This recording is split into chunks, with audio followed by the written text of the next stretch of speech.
Halo, saya Lulu Dwi Alfiana.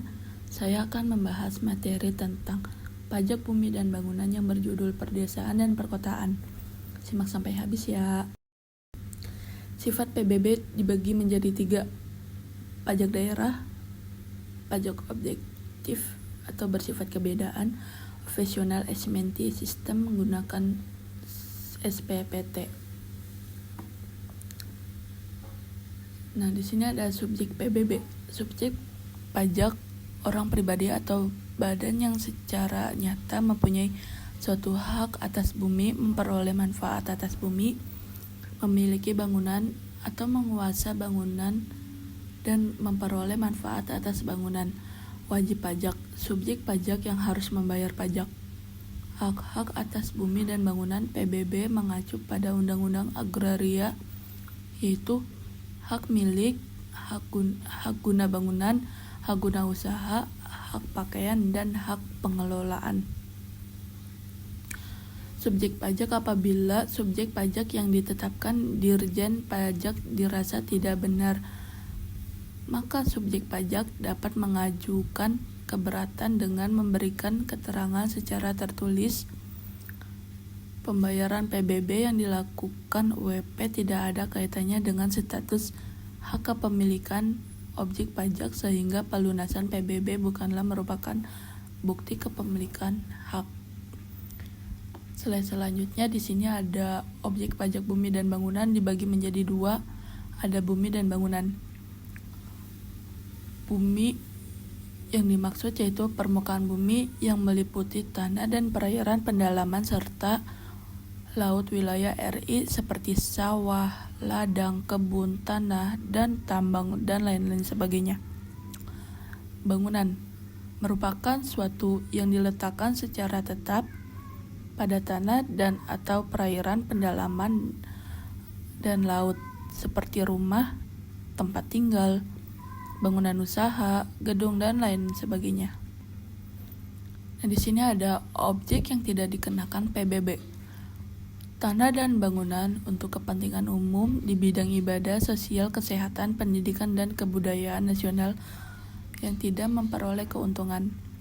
Tanah dan bangunan yang digunakan untuk kuburan umum, peninggalan perbukalan, atau sejenisnya.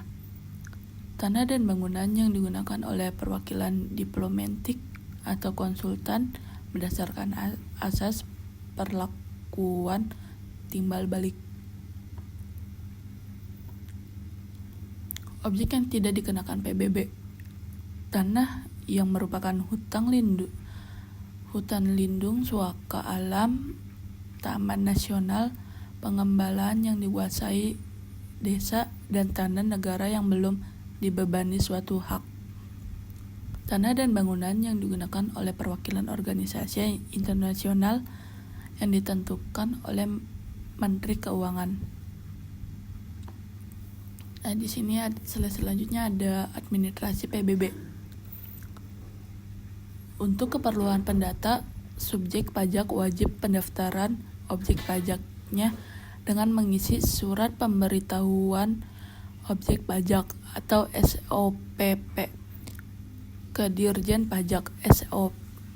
SPOP yang telah diisi dikembalikan ke Dirjen Pajak selambat-lambatnya 30 hari sejak SPOP diterima subjek pajak. Dirjen Pajak yang akan menerbitkan surat pemberitahuan pajak terutang atau SPPT berdasarkan SPOP.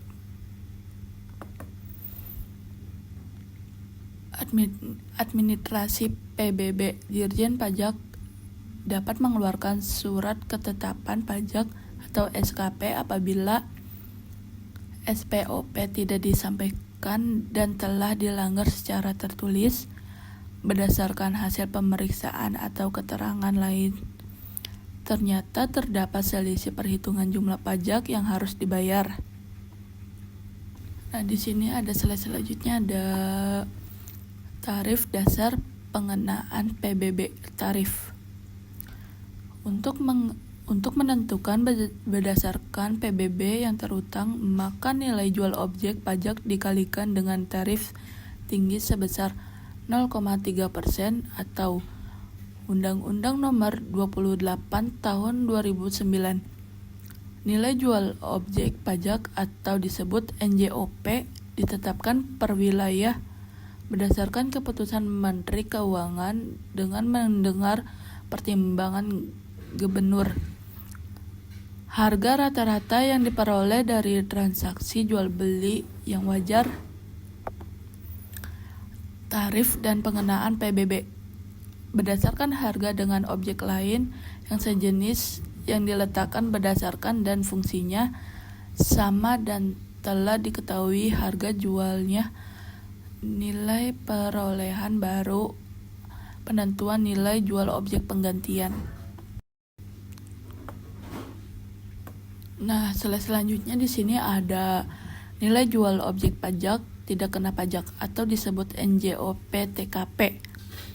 Merupakan batas NJOP atas bumi dan bangunan yang tidak dikenakan pajak berdasarkan NJOP TKP maksimum 10 juta. Setiap PWP memperoleh pengurangan NJOP TKP sebanyak 1 kali dalam 1 tahun pajak.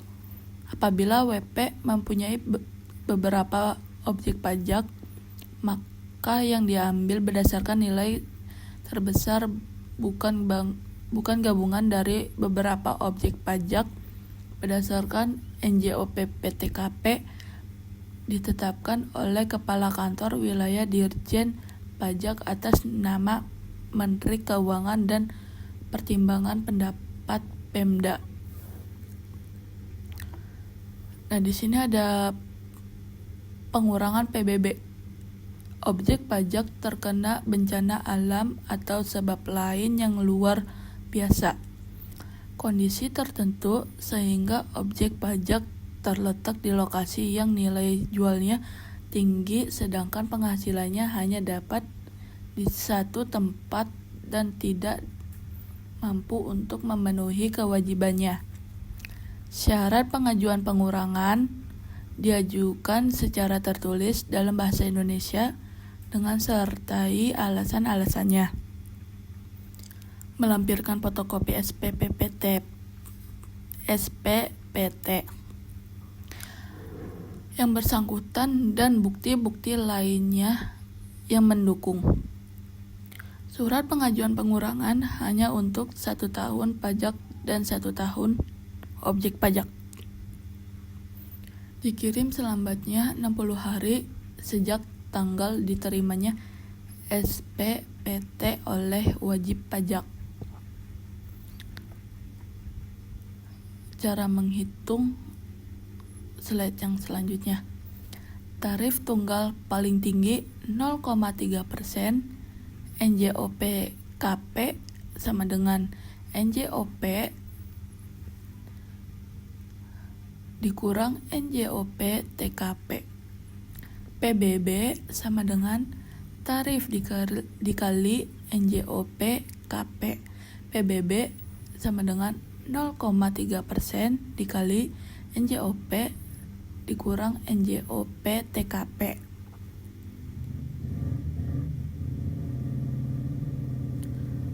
Contoh perhitungan PBB. Diketahui objek pajak dengan luas tanah sebesar 100 meter per 2 dengan luas bangunan sebesar 80 meter. Penetapan harga tanah dan bangunan sesuai dengan NJOP adalah sebesar 1 juta per meter untuk tanah dan sebesar 800 per meter untuk bangunan. Tentukan besarnya PBB terutang. Jawabannya, objek pajak luas tanah 100 meter per 2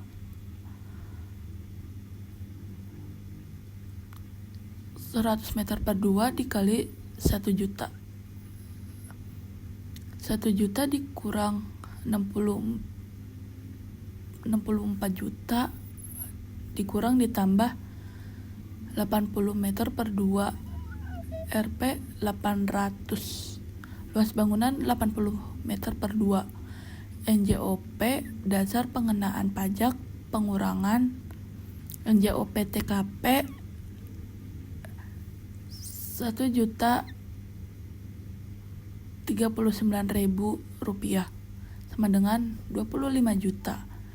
Dasar tarif pengenaan PBB, dasar tarif sebesar 0,1% dikali 1.390.000 rupiah. Dengan demikian sebesarnya PBB terhutang harus dibayar sebesar 1.390.000 rupiah. Nah, selanjutnya di sini ada bea peroleh hak atas tanah dan atau bangunan yang disebut PBHTB, objek pajak. Yang pertama itu dibagi menjadi 2. Peroleh hak atas tanah dan atau bangunan. A. Pemindahan hak. B. Pemberian hak baru. Nah, yang kedua itu ada objek pajak yang tidak dikena PBHTB dibagi menjadi 6. Yang pertama ada perwakilan diplomatik. Yang kedua negara untuk kepentingan umum. Yang ketiga badan atau organisasi internasional. Yang keempat ada konversi hak tanpa perubahan nama. Yang kelima ada wakaf. Yang keenam ada kepentingan ibadah. Selanjutnya di sini ada nilai peroleh objek pajak tidak kena biaya atau NPOP-TKP. Yang pertama ditetapkan Kanwil dengan pertimbangan Pemda dan perekonomian daerah. Yang kedua NPOP-TKP, RSH dan rusun sederhana sebesar 55 juta rupiah. Yang ketiga NPOP-TKP warisan paling banyak 300 juta. Yang keempat ada NPOP-TKP usaha kecil sebesar 10 juta. Yang kelima NPOP-TKP lainnya paling banyak 60 juta.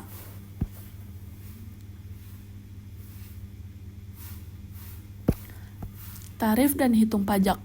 Tarif tunggal 5%, PBHTB sama dengan atau NPOP dikurang NPOP-PTP dikali tarif. Jika NJOP digunakan sebagai dasar pengenaan pajak, PBHTB atau NJOP dikurang NPOP-TKP dikali tarif.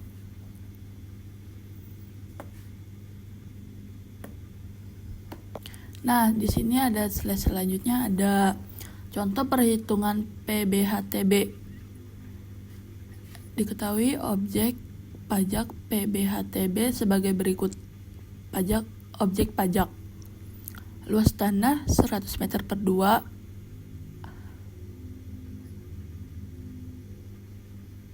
RP 100 juta per 64 juta rupiah sama dengan 100 meter per 2 dikali 1 juta.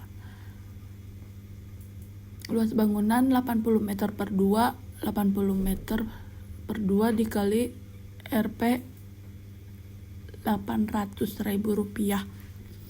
NJOP dasar pengenaan pajak pengurangan NJOP-TKP 1.004.000 rupiah dikurang 1.004.000 rupiah sama dengan 60 juta ribu rupiah. Nilai peroleh objek pajak dasar tarif pajak PBHTB untuk pembelian tarif 5% dikali NPOP dasar tarif sebesar 5% dikali 1.004.000 rupiah. Untuk penjualan tarif 5% dikali NPOP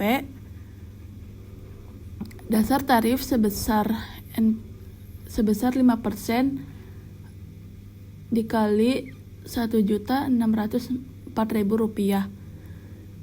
Nah, di sini tadi kan dasar tarif sebesar 500% dikali Rp1.004.000. Nah, di sini RP-nya itu 5.200.000. Nah, sedangkan yang dasar tarif sebesar 5% dikali Rp1.604.000. Nah, di sininya yaitu Rp8.200.000. Dengan demikian, besarnya PBHTB terutang yang harus dibayar pembeli sebesar Rp5.200.000, sedangkan yang harus dibayar penjual adalah sebesar Rp8.200.000. Sekian materi dari saya ucapkan terima kasih. Wassalamualaikum warahmatullahi wabarakatuh.